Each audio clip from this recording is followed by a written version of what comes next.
Hey Dan, how's it going? Back with another video. Today we're going to talk about Atbash. Ever heard of it? It's a Hebrew code that Jeremiah the prophet used in the Old Testament. This code is called monoalphabetic substitution cipher. It's pretty a funny thing. It's really simple, but interesting that it's in the Bible at all. So before we get into the scriptures, let's look at how the cipher actually works. Here you can see the English alphabet. The top line is going in the right direction and in the right order. The bottom line is going in the opposite direction.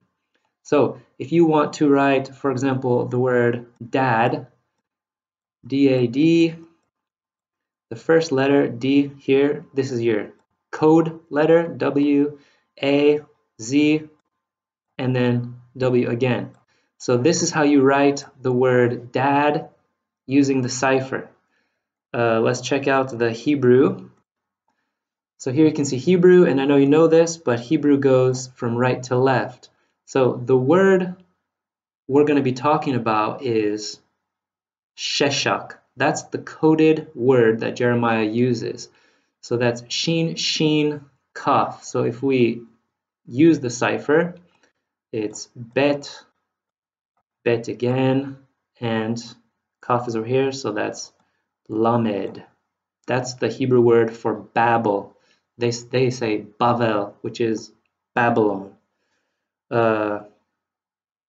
Here's a funny little example. Roses are red, violets are blue. This is what it would look like encoded. So totally unreadable and gibberish. So let's look at the verses. The first verse is Jeremiah 25:26. And after all of them, the king of Sheshach will drink it too. So here's the word in question. Let's look at the Hebrew. Where is it? Sheshach, right here. And that's what we went through. Shin, shin, kaf. So using the cipher, it's bet, bet, lamed, which is Babylon. Let's see what the translations, how the translations deal with it. The New Living, Babylon. See, they didn't even bother translating it like the NIV. They just helped you out and said it's Babylon. ESV, Babylon, BS Bible. Not a very good name for a Bible, but they got it right. I think they put Sheshach. I mean, it's also correct to say Babylon or Babel. Sheshach, Sheshach, Sheshach. Looks like most of them say, oh, here it's Babylon again. Look at this, the Jubilee Bible, they have Sheshach, but then they help you out and say, but it means Babylon. Let's check out the Czech Study Bible. Yes, King of Sheshach, right here. So they didn't help you out there, but in the notes it says Kodove imeno pro Babel. That's code name for Babel, for Babylon, which is pretty cool, pretty funny way to say it. So if this were the only instance, then it could be suspect. You could say it's just a coincidence, but of course it's not the only instance. The next verse we're going to look at is Jeremiah 51:41, and in this verse the word Babylon is used and the code name Sheshach is also used. So let's see here. How Sheshach will be captured, the boast of the whole earth seized, how Babylon will be among the nations. Let's check out the Hebrew. Yes, here's Sheshach, that's the code word, and Bavel, Babylon, that's the translated word.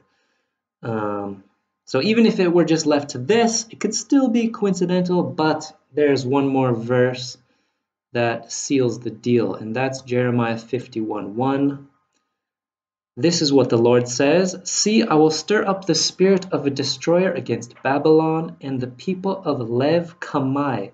Now this is what makes it more clear. Lev kamai. Let's look at the Hebrew. Here it is. Lev kamai. It doesn't even translate it properly. In Hebrew, this is heart. Kamai this is correct. Those who rise up. The heart of those who rise up doesn't really make sense.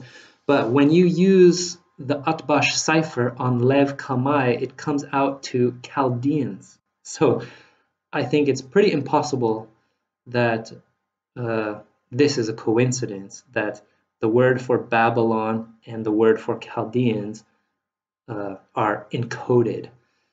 Let's see how the translators did it. Babylonia, okay, that's interesting. Lev Kamai. They basically, interesting. I don't get that. Here it is again. Okay, contemporary English version, Babylon and Babylon twice. That's interesting. Babylonia, destroying wind. No, it's here. Lev Kamai. Looks like most of them. Look at this one. This one translated the words rise up against me from the heart. Okay, so let's see the Czech Study Bible. They use Lev Kamai again here. The notes again say Kodové jméno pro Kasdim, codename for Chaldeans. So, okay, you could say, so what? He used code. What's the point? Well, the point is that when they were in captivity, they were afraid to speak against the people. They didn't want to get in trouble. So whenever they were talking about how, God is going to judge Babylon, destroy it, make it uninhabitable, or whenever they were talking about the Chaldeans, they didn't want to get in trouble. And so they came up with these code names. And you could say, fine, that makes sense. It ends here. Not really. I believe that in the book of Daniel, when Belshazzar, the king, was having his party and the hand appeared and wrote on the wall, that it was in Atbash code. Why do I think that? Let's look at Daniel 5, verse 25. Let's see, up here, yes, Daniel's brought in. Okay, here, suddenly the finger of a man's hand emerged. It was writing. The king called aloud to bring the conjurers, Chaldeans, diviners. Any man who can read the inscription and explain the interpretation to me shall be clothed with purple. Then all the king's wise men came in, but they could not read the inscription. So then the king was greatly alarmed. His face grew even paler. He was freaked out. So then Daniel comes in, and in verse 25 it says, "This is the inscription that was written out, Mene Mene Tekel Upharsin." Now I think that was probably not the inscription that was written out, because if it were, then all the other wise men would have been able to read it. These are Hebrew words. I think it was written with the Atbash code that Daniel was familiar with, because we know Daniel knew Jeremiah because it's written in Daniel that he found the scroll of Jeremiah and figured out the 70 weeks. So Daniel certainly knew about the code, that the people were using codes. So maybe God wrote it out in Atbash code so that Daniel would be the only one to interpret it, to figure it out. Maybe, could be, I don't know. But it's interesting nonetheless. And it's interesting that there are some codes in the Bible. There are some examples of other types of codes, little ones in the Bible, but we're not going to get into that now. So that's it. Hope you liked it.